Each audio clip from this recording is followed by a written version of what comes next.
પાટણમાં સંઘ શિક્ષા વર્ગમાં 36 જિલ્લાના 251 શિક્ષાર્થીઓએ પ્રશિક્ષણ ગ્રહણ કર્યું. રાષ્ટ્રીય સ્વયંસેવક સંઘનો ગુજરાત અને સૌરાષ્ટ્રનો સંયુક્ત સંઘ શિક્ષા વર્ગ તારીખ 16 મેથી તારીખ 31 મે દરમિયાન પાટણની ભગવતી ઇન્ટરનેશનલ પબ્લિક સ્કૂલ ખાતે યોજવામાં આવ્યો હતો.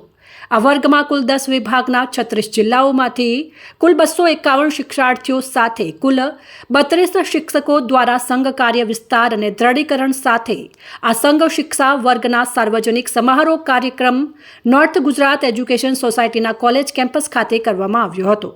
સંઘ શિક્ષા વર્ગના સમાપને શિક્ષાર્થીઓ પોતાના દૈનિક જીવનમાં સમયના મહત્તમ અને અસરકારક ઉપયોગથી સ્વસ્થ અને સ્વદેશી જીવન પદ્ધતિના પાઠ અંગેનું પણ પ્રશિક્ષણ મેળવ્યા બાદ આજે શિસ્ત, સંયમ અને વાદ્યોના તાલે લયબદ્ધ રીતે નિયુદ્ધ, દંડ, યોગ, સમતાના પ્રયોગો પ્રદર્શિત કર્યા હતા અને ઘોષ દરમિયાન આનક, પ્રણવ, જલ્લરી, બંસી, શંખ અને ઘોષ દંડની લયબદ્ધતા આકર્ષણનું કેન્દ્ર રહ્યા હતા. આ પ્રસંગે કાર્યક્રમના અતિથિ વિશેષ તરીકે ઉપસ્થિત રહેલા નારાયણભાઈ પટેલે જણાવ્યું હતું કે રાષ્ટ્રીય સ્વયંસેવક સંઘ સાંપ્રત સમયમાં દેશમાં રાષ્ટ્રભાવના અને રાષ્ટ્રપ્રેમને શીખવે છે.